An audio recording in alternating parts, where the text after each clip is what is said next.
आप सभी का हमारे इस चैनल में स्वागत है। आज मैं आपको केमिस्ट्री का एक वेरी इंपॉर्टेंट टॉपिक पढ़ाऊंगा जो कि क्लास हाई स्कूल और इंटरमीडिएट के लिए काफी इंपॉर्टेंट है। तो अब हम देखते हैं वो टॉपिक है क्या। तो वह टॉपिक हमारा आज का है एथिल एल्कोहल। तो आज हम देखेंगे एथिल एल्कोहल होता क्या, जिसको आप लोग शराब के भी नाम से जानते हैं। तो क्योंकि एथिल अल्कोहल शराब में अल्प मात्रा में पाया जाता है, तो आज हम देखेंगे एथिल अल्कोहल का सूत्र क्या होता है, इसे बनाया कैसे जाता है, इसका आईपीएसी नाम क्या होता है, और उसके बाद इसकी संरचना सूत्र भी देखेंगे और कुछ इसके रासायनिक गुण और साथ साथ में इसका उपयोग भी देखेंगे। तो अब हम देखते हैं एथिल एल्कोहल। तो यह है एथिल एल्कोहल। इसका जो सूत्र होता है C2H5OH। ये क्या है? एथिल एल्कोहल का सूत्र है। आगे अगर हम देखें तो इसका नाम आईपीसी लिखना है। किसका नाम? एथिल एल्कोहल का। यहाँ देखें दो कार्बन, तो दो कार्बन के लिए नाम हम जानते हैं एथेन। क्या जानते हैं? एथेन। एल्कोहल क्रियात्मक समूह OH है, इसमें आल जुड़ता हो जाएगा एथेनॉल। ये हो गया इसका आईपीसी नाम। आगे देखिए संरचना सूत्र। तो संरचना सूत्र, इसका संरचना सूत्र होता है CH3CH2 बॉन्ड OH, या इसका दूसरा संरचना सूत्र होता है। यहाँ पर देखें कार्बन, कार्बन के साथ 3 हाइड्रोजन लगा है, 1 2 3, और यहाँ पर हम 3 हाइड्रोजन लगा देंगे। यहाँ देखें तो 2 हाइड्रोजन लगा है, इसे भी लगा देते हैं। यहाँ देखें O, इसके साथ 1 हाइड्रोजन लगा, तो ये हो गया एथिल एल्कोहल का संरचना सूत्र। आगे हम देखें बनाने की विधि, अर्थात एथिल एल्कोहल कैसे बनाया जाता है। तो मैं आपको बताता हूं 2 से 3 विधि। जैसा कि मैंने यहाँ लिखा है, एक नंबर 1 एथिल ब्रोमाइड से, नंबर 2 एथिल एसीटेट से, अगला है एथिलीन से। तो अब हम देखते हैं इसे आप स्क्रीनशॉट भी ले सकते हैं। तो अब हम देखते हैं एथिल ब्रोमाइड से कैसे बनाएंगे। तो मैं ये निकाल देता हूं, एक एक करके हम इसको एक्सप्लेन कर लेते हैं। तो नंबर 1 है हमारा एथिल ब्रोमाइड से। किससे?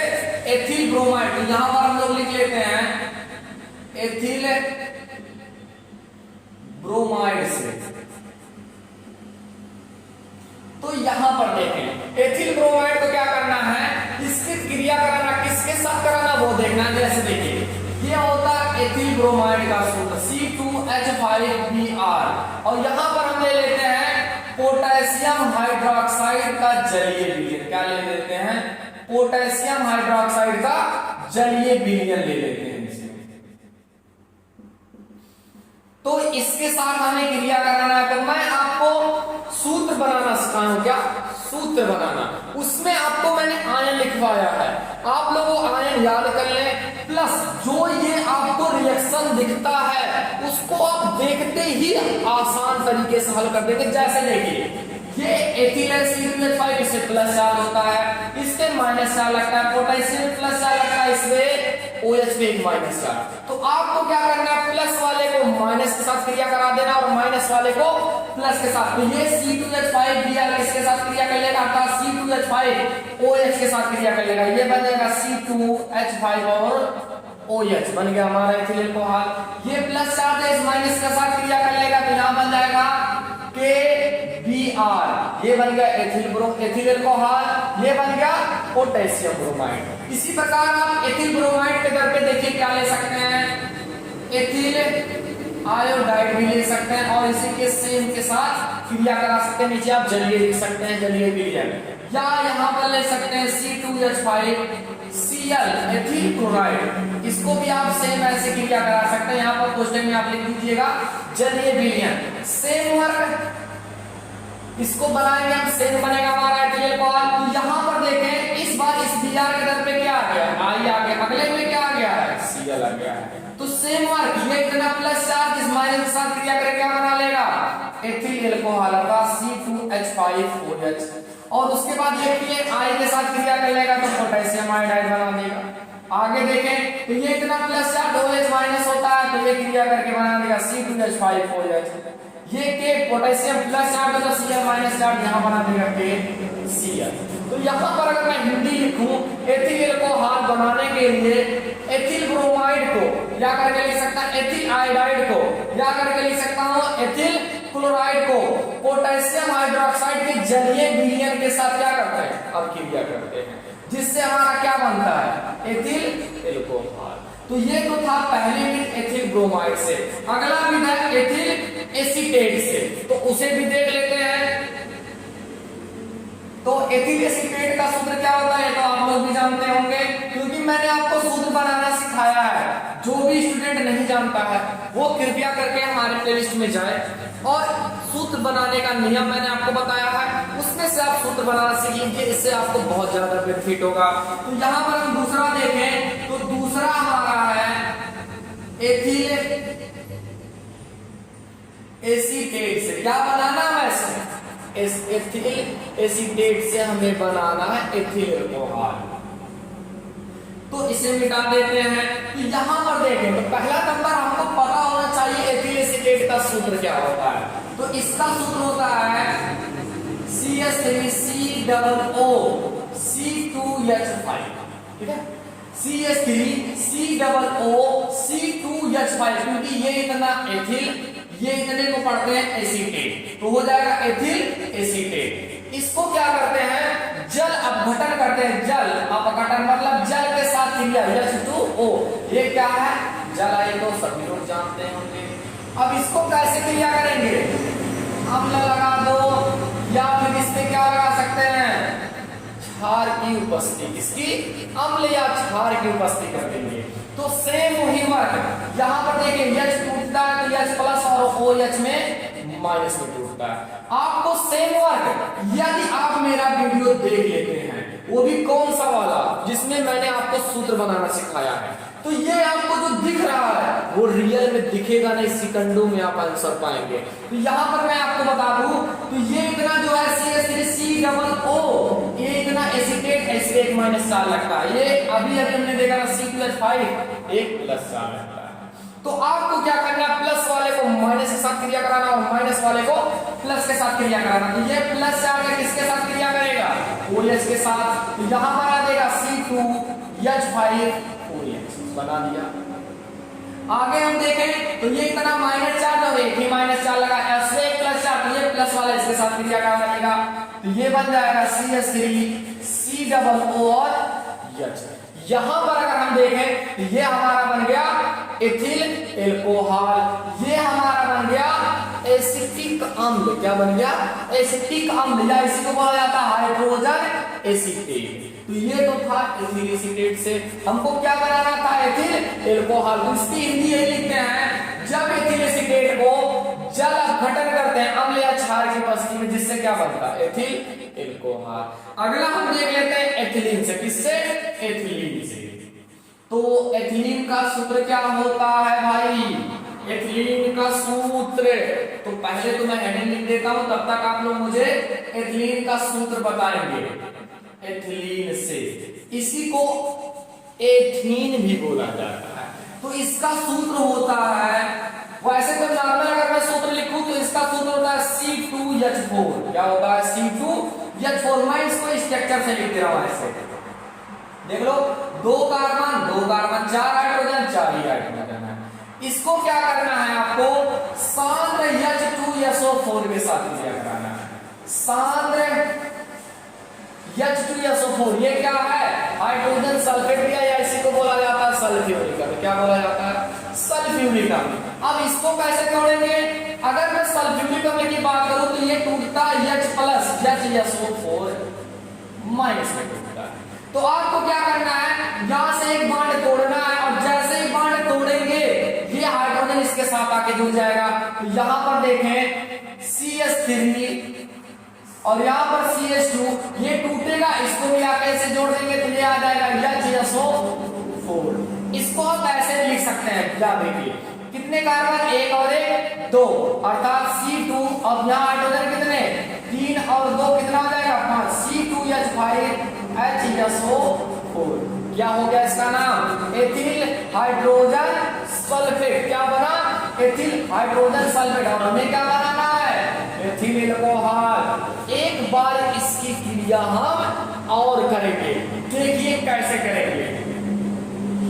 यहां पर इसे क्या कर देते हैं, मिटा देते हैं। इन दोनों में से आपकी जो इच्छा करेगी वो आप लिख लीजिए, कोई दिक्कत नहीं है। अब इसको हम क्या कर देंगे, देखिए जो चीज बना उसको पुनः लेकर आएंगे, C2H5 HSO4। और इसका क्या कर देंगे, जल अपघटन कर देंगे। क्या कर देंगे, जल अपघटन कर देंगे। अब देखिए, अभी मैंने जल को तोड़ा था तो जल टूटा था H प्लस में और OH माइनस। ये इतना आप जानते हैं प्लस होता है और ये इतना क्या होता है, माइनस होता है। तो ये प्लस वाला किसके साथ क्रिया करेगा, माइनस के साथ क्रिया करेगा। तो क्या बन जाएगा, C2H5 और यहाँ बन गया OH। यहाँ पर देखें माइनस चार्ज प्लस के साथ एक हाइड्रोजन और इसको मिल जाएगा, फिर हमारा क्या बन जाएगा H2SO4 अर्थात सल्फ्यूरिक। अब यहाँ से क्या बन गया, एथिल एल्कोहल। तो इसकी हिंदी क्या होगी, जब एथिलीन को सांद्र किसके साथ, सांद्र H2SO4 या सल्फ्यूरिक अम्ल होता, क्या होता है, सल्फ्यूरिक अम्ल के साथ जब क्रिया करते हैं जिससे एथिल हाइड्रोजन सल्फेट बनता है। एथिल हाइड्रोजन सल्फेट का पुनः क्या करते हैं, जल अपघटन करते हैं जिससे हमारा क्या बन जाता है, एथिल एल्कोहल बन जाता है।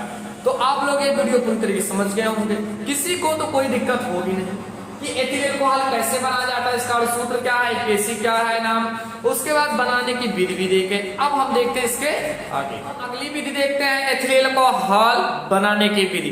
अगली विधि है हमारी किण्वन द्वारा। ये काफी ज्यादा इंपॉर्टेंट होता है क्योंकि बोर्ड पेपर में कभी कभी आपसे क्वेश्चन में ये पुटअप कर दिया जाता है कि किण्वन विधि से, क्या किण्वन विधि से एथिल एल्कोहल कैसे बनाया जाता है। ये आपसे कभी कभी टिप्पणी में भी पूछ लेगा। तो इसे अब समझते हैं, इसकी डिफिनीशन क्या होती है, किण्वन द्वारा अर्थात किरणों के द्वारा क्या बनाना है, एथिल एल्कोहल। ये देखिए इसकी डिफिनीशन होती है, आप इसे स्क्रीनशॉट भी ले सकते हैं। इसकी डिफिनीशन होती है अणु जीवों द्वारा कार्बनिक यौगिकों के धीरे धीरे सरल कार्बनिक पदार्थों में अपघटित होने की क्रिया को किण्वन कहते हैं। इसका सीधा सा अर्थ है, जब हम उन पदार्थों से क्रिया से, आप लोगों ने देखा होगा गन्ने के रस से ग्लूकोज और फ्रक्टोज बनता है। आप ग्लूकोज या फ्रक्टोज को ले लीजिए, उसके बाद उसकी क्रिया करा देंगे तो क्या बन जाएगा, एथिल एल्कोहल। लेकिन कुछ एंजाइम की उत्प्रेरक की उपस्थिति में, जो कि अभी मैं आपको दिखा रहा हूं रिएक्शन के साथ। तो यहां पर देखें, जिन अणुजीवों के कारण यह क्रिया संपन्न होती है, इसे क्या कहते हैं, कीड़ों कहते हैं। क्या कहते हैं, कीड़ों कहते हैं। अब देखिए जैसे उदाहरण में हमने लिखा है दूध का फटना, क्या, दूध का फटना। अगला है दही का जमना। अगला है गन्ने के रस से शराब और सिरके का बनना। आपको मैं एक छोटा डिफिनेशन और बताता हूं, एंजाइम काफी इंपॉर्टेंट टॉपिक है ये। कभी कभी आप लोगों में टिप्पणी में पूछ लेता है या 2 नंबर में पूछ लेगा उदाहरण के साथ। तो मैं अभी इसकी डिफिनेशन एक बार बता दिया हूं, एक बार इसका रिएक्शन नहीं बताऊंगा रियल की होती क्या है।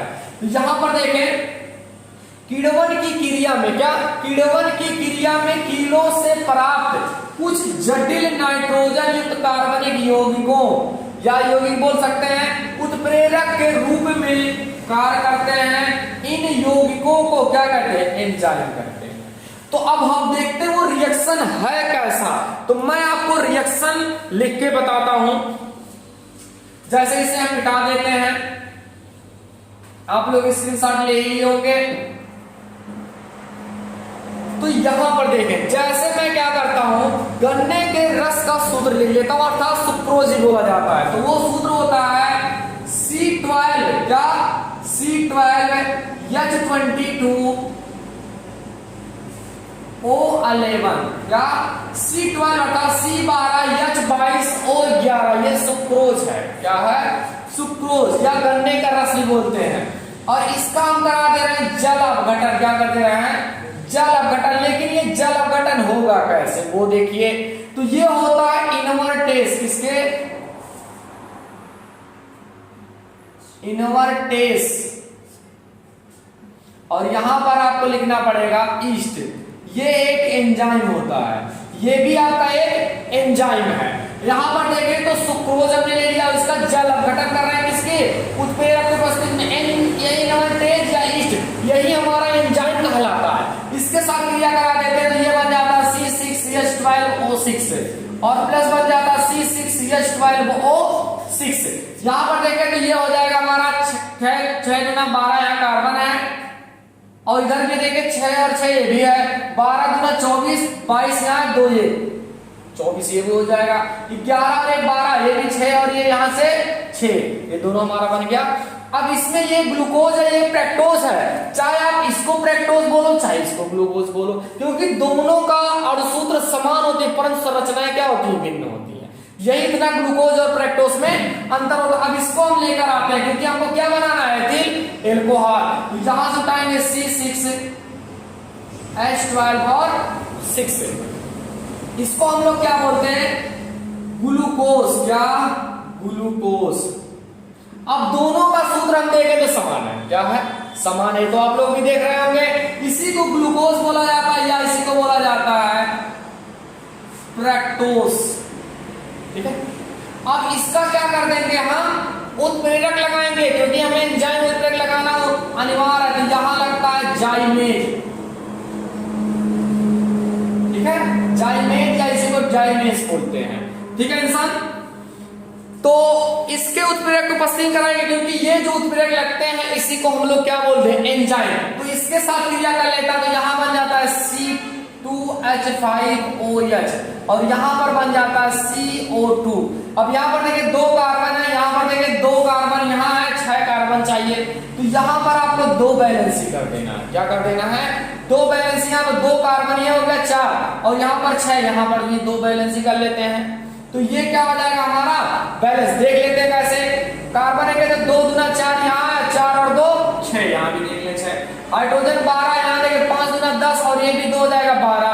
ऑक्सीजन देखे 2 यहाँ है और 2 दूना 4 और 4 2 कितना 6, तो इससे हमारा क्या बन गया, एथिल एल्कोहल। तो ये तो था हमारा एथिल एल्कोहल किस विधि से, किण्वन विधि द्वारा बनना।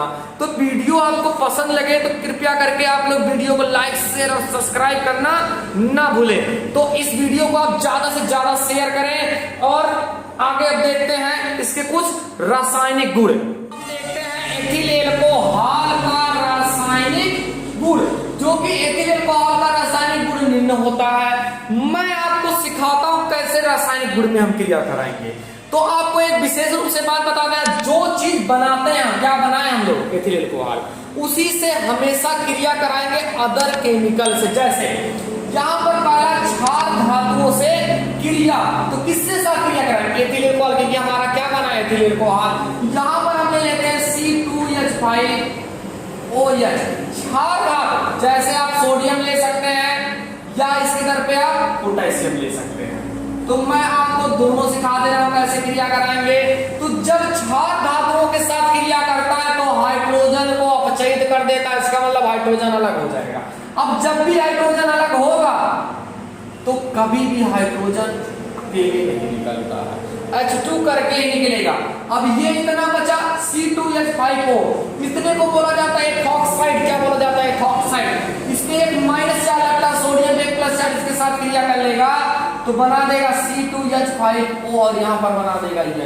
इसका नाम हो गया सोडियम, कितने को बोलते हैं एथॉक्साइड, बन जाएगा सोडियम एथॉक्साइड। और हाइड्रोजन गैस क्या हो गया, मुक्त हो गया, अर्थात बाहर निकल गया। इसी प्रकार इसके साथ क्रिया कराऊंगा तो जहां सोडियम और पोटेशियम है यहां बन जाएगा C2H5O और यहां आ जाएगा Na और यहां पर बन जाएगा H2 गैस स्थापित हो जाएगा। इसकी बैलेंस करना है तो यहां से हाइड्रोजन 2 निकला, यहां पर बैलेंस 2 कर देते हैं तो 2 यहां भी लग जाएगा और 2 सोडियम भी हो जाएगा। सेम यहां भी 2 यहां लगा देते हैं, पोटेशियम के भी आगे 2 लगा देते हैं और यहां भी पोटेशियम के आगे, यहां पर देखें तो ये पोटेशियम था तो ये हो जाएगा सोडियम के दर पे पोटेशियम। तो इसका नाम है सोडियम एथॉक्साइड, इसका नाम है पोटेशियम एथॉक्साइड। अगला देखें एसिटिक अम्ल से क्रिया, किसके साथ, एसिटिक अम्ल के साथ क्रिया। तो देखते हैं कैसे, हमको किससे पहले क्रिया कराना है, एथिल एल्कोहल, तो इसका फार्मूला आता है C2H5OH, किसके साथ, एसिटिक अम्ल के साथ, फार्मूला होता है CH3COOH। किसी ए उत्प्रेरक सांद्र H2SO4 अर्थात सल्फ्यूरिक अम्ल की उपस्थिति में क्रिया करता है। तो यहां देखिए हमने जो सीखा उसी के साथ क्रिया करा देते, ये इतना प्लस चार्ज, इतना माइनस चार्ज, इतना माइनस और ये इतना प्लस चार्ज। तो यहां पर देखिए प्लस वाला माइनस के साथ क्रिया कर लेगा। और इसमें एक विशेष बात आपको बता दें, ये बहुत ही सरल और आसान भी हो सकता है। देखिए कैसे, यहां से देखिए ये प्लस चार्ज, ये इतना माइनस चार्ज, तो ये प्लस वाला माइनस किसके साथ क्रिया कर लेगा तो क्या बन जाएगा H और OH, तो यहां से क्या निकल गया H2O, जल निकल गया। अब देखिए ये इतना माइनस चार्ज है, इतना प्लस चार्ज, तो क्या बना लेगा CH3COO और यहां बन जाएगा C2H5, बन गया एथिल एसीटेट। यहां पर देखें तो COO इतने को एस्टर भी बोलते हैं, क्या बोलते हैं एस्टर। कभी कभी आप लोगों में क्वेश्चन आ जाता है एस्टरीकरण क्या है, क्या एस्टरीकरण क्या है, तो ये सब देखिए जब एथिल एल्कोहल को किसे जब एथिल एल्कोहल को एस्टिक अम्ल के साथ शांत सल्फ्यूरिक अम्ल की उपस्थिति में अब क्रिया करते हैं जिससे एथिल एसीटेट या एस्टर बनता है, क्योंकि COO को एस्टर बोला जाता है। ये क्रिया क्या कहलाती है एस्टरीकरण। तो अगला रासायनिक गुण हम देखते हैं, अगला देखते हैं इसका रासायनिक गुण। एथिल एल्कोहल का अगला रासायनिक गुण है अमोनिया के साथ, किसके साथ क्रिया अमोनिया, इसका फार्मूला होता है NH3, क्या होता है NH3। तो देखिए आप जब भी किसी का भी कंपाउंड पढ़े, जैसे मैं यहाँ पर एथिल एल्कोहल पढ़ा रहा हूं, मैं आपको जितना भी कंपाउंड पढ़ाऊंगा आपको ज्यादा से ज्यादा एक रिएक्शन में 5 से 7 सेकंड लगेगा। बस आपको क्या करना है कॉपी और अपना कलम लेकर तैयार रहना है, उसको लिखना समझना कैसे बन रहा है। जैसे यहां हम देखें तो यह है C2H5OH, क्योंकि अमोनिया के साथ क्रिया कराना, हमने अमोनिया के साथ क्रिया करा दिया। ये जब टूटता है तो इसको तोड़ते हैं NH2 में। अब यहां से देखिए OH माइनस चार्ज होता है, ये क्रिया कर लेगा H के साथ, तो हमारा बन जाएगा H2O, अर्थात क्या बन गया जल बन गया। यहां से NH2 ले जाकर चिपका देंगे, अर्थात C2H5 और NH2, ये बन गया हमारा एथिल एमीन। अगला देखिए हाइड्रोजन अम्लों से क्रिया। अब हाइड्रोजन अम्ल क्या होते हैं, हाइड्रोजन के साथ यदि हाइड्रोजन के साथ या हाइड्रोजनों को जोड़ देंगे, जैसे यहाँ हाइड्रोजन है, ये Cl हाइड्रोजन है, Br हाइड्रोजन है, I हाइड्रोजन है, इसके साथ क्रिया मतलब इसके साथ अगर रखते हैं हाइड्रोजनों को हाइड्रोजन के साथ तो वो कहलाने लगता है हाइड्रोजन अम्ल। यहाँ पर देखिए हाइड्रोजन अम्लों से क्रिया, तो एथिल एल्कोहल ये भी अम्ल का हाइड्रोजन अम्ल है, यह नाम है हाइड्रोक्लोरिक हाइड्रोजन ब्रोमाइड या फिर हाइड्रोजन आयोडाइड इसका नाम है। इन लोगों के भी साथ क्रिया होता है, जैसे यह Cl निर्जल जड़ीय Cl2 उत्प्रेरक की उपस्थिति में। और एक बात, जो उत्प्रेरक है उसको आपको विशेष रूप से याद करना है, क्योंकि उत्प्रेरक अगर आप नहीं लिखते हैं तो रिएक्शन आपका दूसरा कुछ बन सकता है। जैसे मैं अभी आपको एक और रिएक्शन सिखाता हूं, यहाँ पर आपको क्या करना है प्लस और माइनस चार्ज ढूंढना है, जिससे आपकी क्रिया आसान हो जाएगी। यहाँ देखिए सेम वर्क में चलेंगे जिससे आपको कोई प्रॉब्लम ना हो, तो ये इसके साथ C2H5O एथिल एल्कोहल और यहाँ पर है हाइड्रोक्लोरिक, तो इसके साथ अगर हम क्रिया करा रहे तो हमारा देखिए क्या बन जाएगा, ये H प्लस में A माइनस में होता है।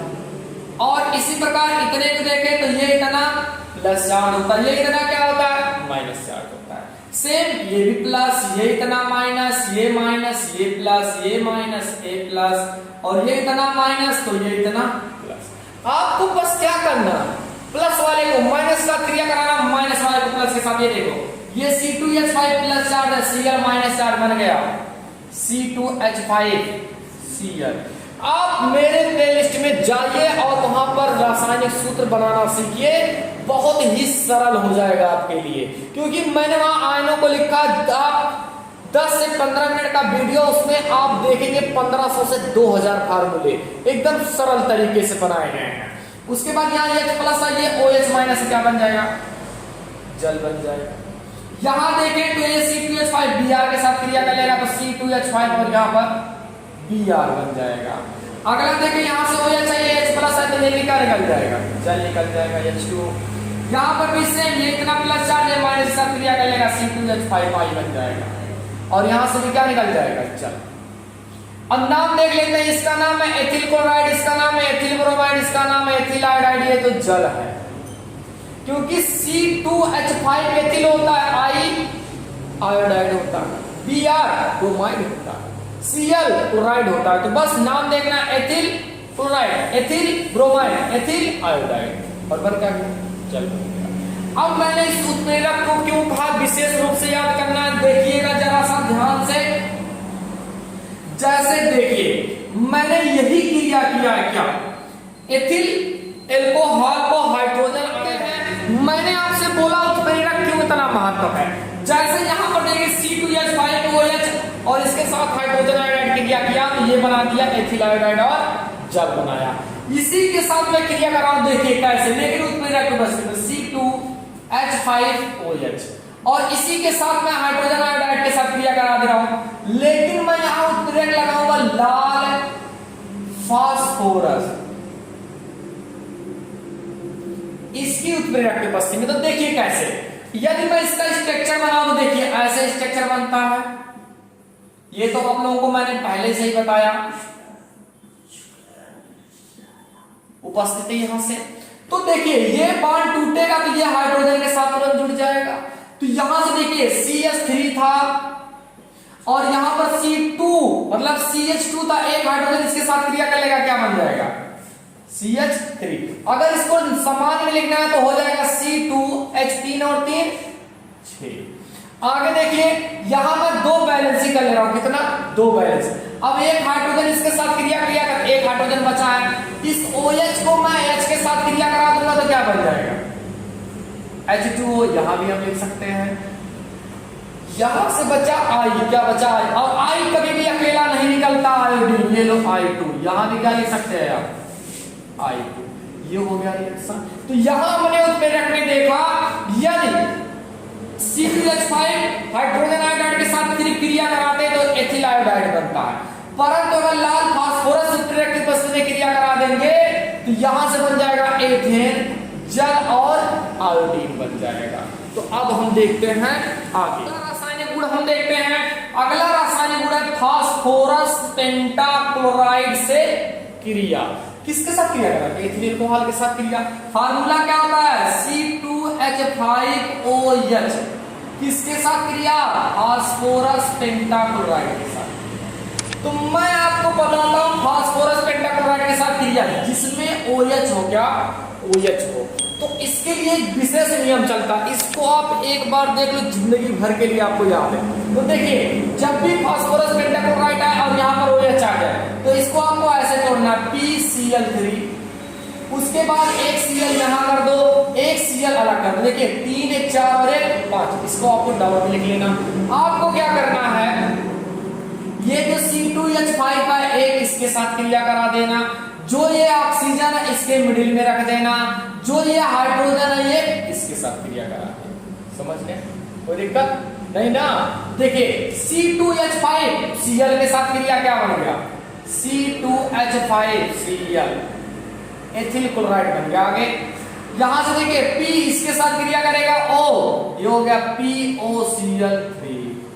आगे देखें ये H और किसके साथ क्रिया करेगा, Cl के साथ क्रिया करेगा, बन गया हमारा ethyl chloride phosphorus oxy chloride और बन जाएगा HCl हाइड्रोक्लोरिक अम्ल। यहां पर देखें शांत सल्फ्यूरिक अम्ल से क्रिया, भाई ये बहुत इंपॉर्टेंट है, बहुत मतलब वेरी वेरी इंपॉर्टेंट क्वेश्चन है। तो देखिए शांत सल्फ्यूरिक अम्ल के साथ क्रिया कराना किसे, C2H5OH एथिल अल्कोहल। अब इसको क्रिया कराना शांत सल्फ्यूरिक अम्ल के साथ, फार्मूला H2SO4, कैसा हो, शांत।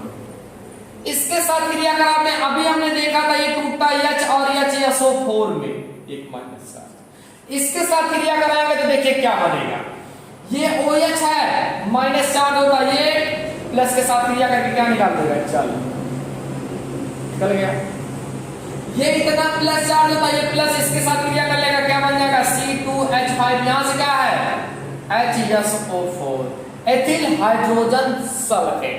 ये तो हमारा पहला क्रिया होगा।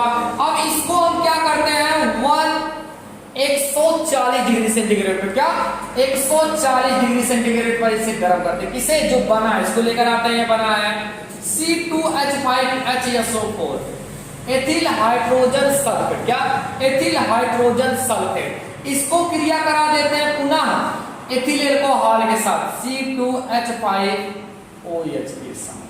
नाम भी आप जानिएगा, इतने को एथिल, H को हाइड्रोजन, SO4 को सल्फेट, तो नाम हो गया एथिल हाइड्रोजन सल्फेट। तो एथिल हाइड्रोजन सल्फेट को पुनः एथिल अल्कोहल के साथ क्रिया कराएंगे, लेकिन कितना 140 डिग्री सेंटीग्रेड। अब इसके साथ जैसे ही क्रिया कराएंगे, देखिए ये इतना क्या है, हाइड्रोजन सल्फेट, ये क्रिया कर लेगा, H के साथ क्रिया क्या निकाल देगा, H2SO4। देखिए एक हाइड्रोजन यहां से एक हाइड्रोजन मिलेगा, H2SO4।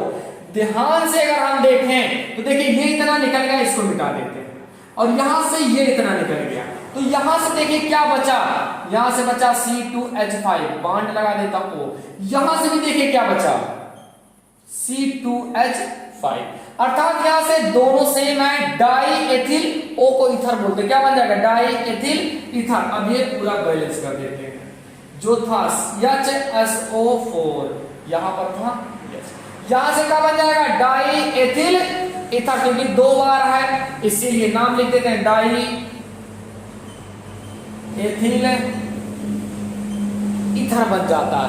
ये इंपॉर्टेंट क्यों होता है, देखिए अगर ये एथिल हाइड्रोजन सल्फेट को 140 डिग्री सेंटीग्रेड पर क्रिया कराते हैं तो हमारा इथर बनता था डाई एथिल इथर।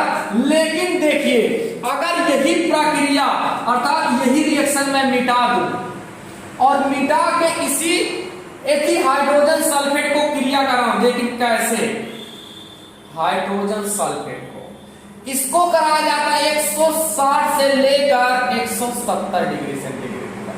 तब देखिए क्या होगा, देखिए यही बना एथिल हाइड्रोजन सल्फेट को 160 से लेकर 170 डिग्री सेंटीग्रेड पर क्रिया कर रहे हैं। अब यहां से देखिए क्या होगा, एक हाइड्रोजन इसको दे देगा, यहां का HSO4, एक हाइड्रोजन इसे और दे देगा, क्या निकल जाएगा, H2SO4, और यहां से क्या बचा, C2, 5 हाइड्रोजन का एक निकल गया, 4 बचेगा, बन गया क्या, एथिलीन बन जाएगा, क्या बन जाएगा, एथिलीन। देखिए अंतर हो गया ना, अगर इतने को एथिल हाइड्रोजन सल्फेट को पुनः एथिल अल्कोहल के साथ क्रिया करा दिए तो डाइएथिल ईथर बना, लेकिन इसी एथिल हाइड्रोजन सल्फेट को अगर 160 से 70 डिग्री सेंटीग्रेड में क्रिया करा रहे हैं तो क्या बनना है, एथिलीन और सल्फ्यूरिक। तो आगे देखते हैं हम रासायनिक गुण, हम देखते हैं अगला रासायनिक गुण है क्लोरीन से क्रिया। देखिए हम इतना रासायनिक गुण क्यों लिख रहे हैं, इसलिए लिखते हैं क्योंकि एक एक्स्ट्रा क्वेश्चन आप लोगों में लाग वाला आता है, जो लास्ट वाला क्वेश्चन होता है, क्या होता है जबकि केवल रासायनिक समीकरण लिखिए, उसमें आपको विशेष रूप से क्वेश्चन पूछता है। जैसे मैंने अभी आपको एथिल अल्कोहल को शांत सल्फ्यूरिक अम्ल के साथ क्रिया कराया, वो नियर अबाउट मान के चलिए 99% आपका एग्जाम में आएगा, ठीक है। तो इसीलिए हम इतना ज्यादा रिएक्शन लिखते हैं जिससे आपको उस जो व्हाट हैपेंड अर्थात क्या होता है जबकि केवल रासायनिक समीकरण लिखिए, उसमें भी आपको कोई दिक्कत ना हो। तो इसे हम देखते हैं क्लोरीन के साथ क्रिया। तो एथिल अल्कोहल इसका सूत्र होता है C2H5OH, या स्ट्रक्चर में अगर लिख दें तो CH3 CH2OH, किसके साथ क्रिया, क्लोरीन, फार्मूला क्या होता है Cl2। तो देखिए बहुत ही सरल सीखना है आपको, क्यों आप ज्यादा मेहनत करेंगे इन सब चीजों में, तो इसमें आपको बहुत ही सावधानी पूर्वक सीखना है। सावधानी पूर्वक क्या सीखना है, देखिए यह CH3 CH2OH और क्लोरीन के साथ क्रिया करानी है आपको। तो देखिए क्या होगा, यहां से आपको क्या करना है, यहां से 2 हाइड्रोजन ले लो और 2 क्लोरीन ले लो। कितने हाइड्रोजन, 2 हाइड्रोजन, यहां से कितना क्लोरीन, 2, क्या निकल जाएगा 2HCl। दोनों हाइड्रोजन को दोनों Cl के साथ क्रिया करा दिए, 2HCl निकल गया, हाइड्रोक्लोरिक अम्ल निकल गया। आगे देखिए यहां से क्या बचा, जो बचा उसके ज्यों का त्यों लिख दीजिए, CH3COH। लेकिन हम लोग IPAC भी जानते हैं, इतने को क्या बोलते हैं, CHO है नहीं तो CHO लेंगे, यहां बन जाएगा CHO, ये बन जाएगा हमारा एसिटल्डिहाइड। एक बार क्रिया इसकी और कराते हैं, क्योंकि जब तक ये हाइड्रोजन रहते हैं तब तक ये क्रिया होती है क्लोरीन की। यहां पर उसे एसिटल्डिहाइड को इधर लेकर आते हैं, CH3CHO, और ये क्लोरीन के साथ क्रिया। क्रिया कब तक होगी, जब तक ये हाइड्रोजन खत्म न हो जाता। तो देखिए 3 हाइड्रोजन यहां से ले लो, 3 क्लोरीन यहां से ले लो, क्या तीनों हाइड्रोजन यहां से ले लो, 3 क्लोरीन यहां से ले लो, और जितना हाइड्रोजन यहां से लेना उतना ही क्लोरीन दे देना। तो देखो 3 देना, 3 लेना, 3 दूना, तो कितना हाइड्रोजन निकल यहां से, 3 हाइड्रोजन और कितना Cl3। यहां से देखिए C था, 3 हाइड्रोजन निकला, 3 क्लोरीन देना है, तो यहां क्या आ जाएगा Cl3, और यहां पर क्या था CHO। ये बन गया ट्राइक्लोरोएस्टल्डिहाइड या इसी को बोला जाता है क्लोरल। काफी इंपॉर्टेंट क्वेश्चन है आप लोगों में कभी कभी आता है, क्लोरल कैसे बनाया जाता है। यहां देख दिए एथिलीन को हर क्लोरीन के साथ क्रिया कराइए तो पहले एस्टल्डिहाइड बनेगा, एस्टल्डिहाइड को पुनः क्लोरीन के साथ क्रिया कराने में क्या बन जाएगा, क्लोरल बन जाएगा। अगला हम देखते हैं ऑक्सीकरण। क्या ऑक्सीकरण? अब ऑक्सीकरण किसके साथ क्रिया कराना है, एथिल एल्कोहल को। देखिए कैसे, ये है C2H5OH। ऑक्सीकरण मतलब ऑक्सीजन के साथ क्रिया। देखिए कैसे पढ़ना, यहां पर क्रिया करते हैं potassium K2Cr2O7, potassium K2Cr2O7, potassium dichromate को सांद्र H2SO4 सल्फ्यूरिकम, इन उत्प्रेरक की अब क्रिया में कराएंगे। किसके, पोटेशियम डाइक्रोमेट को सांद्र सल्फ्यूरिकम, इन दोनों उत्प्रेरक की उपस्थिति में क्रिया कराते हैं। ये रहना चाहिए सांद्र। देखिए कैसे क्रिया करेगा, अगर मैं इसका स्ट्रक्चर बनाऊं तो देखो CH3CH2OH, तो इस स्ट्रक्चर को बनाने में आपको ये नहीं सोचना पड़ेगा क्या बनेगा। देखिए जैसे ये है CH3, ये है CH2 और यहां पर OH, यही है ना। यहां देखिए ये दोनों हाइड्रोजन इस ऑक्सीजन के साथ क्रिया कर लेगा, क्या बन गया, जल बन जाएगा। यहां से देखिए क्या बचा, CH3 या COH अर्थात CHO क्या बन गया भाई, एसिटल्डिहाइड बन गया है। अब इस एसिटल्डिहाइड को एक बार और ऑक्सीकरण कर दीजिए, CH3CHO, एक बार और ऑक्सीकरण करना है तो जो ये ऑक्सीजन होगा इन दोनों ऑक्सीजन के साथ जुड़ जाएगा अर्थात CH3COO और यहां क्या था H अर्थात बन जाएगा एसिटिक अम्ल बन जाएगा। यही क्रिया क्या कहलाती है, ऑक्सीकरण कहलाती है। तो अब हम अगला देखते हैं। तो वीडियो आपको पसंद लगे तो कृपया करके आप लाइक जरूर कर दें और वीडियो को जितना हो सके उतना शेयर कर दें। तो अब हम अगला देखते हैं, अगला तप्त तांबे की क्रिया। इसका मतलब होता है कि जो एथिल अल्कोहल है उसको तप्त मतलब तपा हुआ मतलब रक्त की तरह, मतलब इतना ज्यादा गर्म कर दे कि वो रेड हो जाए पूरी तरीके से। तो 300 डिग्री सेंटीग्रेड पे इसे गर्म कर देंगे तो यहाँ से जो ये हाइड्रोजन है वो क्या हो जाएगा, अलग हो जाएगा। हाइड्रोजन गैस क्या हो गया, अलग हो। जो बचा उसे ज्यों का क्या लिख देंगे, CH3COH अर्थात इसको क्या लिख देंगे, CHO, बन क्या जाएगा, एसिटल्डिहाइड। अगला हाइलोफार्म क्रिया, बहुत ही इंपॉर्टेंट क्वेश्चन है क्योंकि ये क्वेश्चन भी आपसे पूछा जाता है अलग से, हाइलोफार्म क्रिया क्या पड़ेगी। तो अब हम समझते हैं हाइलोफार्म क्रिया। अब हाइलोफार्म में यदि क्लोरीन से क्रिया कराएंगे, जैसे यहाँ पर मैंने क्लोरीन से क्रिया कराया, अगर क्लोरीन से क्रिया कराएंगे तो जो ये क्लोरोफार्म बनेगा इसको पूरी क्रिया कहलाएगी क्लोरीनीकरण, या इसी को बोला जाएगा क्लोरोफार्म क्रिया। आयोडीन से क्रिया कराऊंगा तो आयोडोफार्म क्रिया कहलाएगी। देखते हैं हाइलोफार्म क्रिया क्या होती है, क्लोरीन व सोडियम हाइड्रोक्साइड या पोटेशियम हाइड्रोक्साइड KOH ले लेते हैं के साथ गर्म करने पर यह क्लोरोफार्म बनाता है। यह क्रिया क्या कहलाएगी, हाइलोफार्म अभिक्रिया। अब मैंने बोला ना हाइलोफार्म, जैसे मैंने क्लोरीन के साथ क्रिया कराया तो क्लोरोफार्म क्रिया कहलाएगी, Br के साथ क्रिया कराऊंगा तो ब्रोमोफार्म क्रिया कहलाएगी, I के साथ क्रिया कराऊंगा तो आयोडोफार्म क्रिया कहलाएगी। जैसे यह एथिल अल्कोहल कह रहा था सोडियम हाइड्रोक्साइड, देखिए एथिल अल्कोहल को chlorine Cl2, sodium hydroxide NaOH, यहां पर आप KOH भी लिख सकते हैं, क्या KOH, इसके साथ भी क्रिया कराएंगे। यहां हमारा बन जाता है Cl3, इसी को बोला जाता है क्लोरोफार्म। और क्या बन जाता है, इतने को बोलते हैं सोडियम फार्मेट, इतने को फार्मेट बोला जाता है, अन्य के साथ जुड़ा है सोडियम फार्मेट। ये क्या, सोडियम क्लोराइड अर्थात साधारण नमक, ये जल। यहां पर देखिए जैसे मैंने बोला Cl के साथ क्रिया कहलाऊंगा तो क्रिया करेंगे तो ये क्या कहलाएगी, क्लोरोफार्म क्रिया। अगर मैं इसी के दर पे C2H5OH आयोडीन ले लूं, क्या आयोडीन, तो यहां सब कुछ बैलेंस सेम, सिर्फ और सिर्फ हाइड्रोजन चेंज होगा, यहां भी सेम। यहां क्या बन जाएगा CHI3 और ये सब सेम, कुछ नहीं चेंज होगा बाकी। तो ये क्रिया क्या कहलाएगी, I के साथ क्रिया करा दी तो ये क्रिया हो जाएगा आयोडोफॉर्मक क्रिया।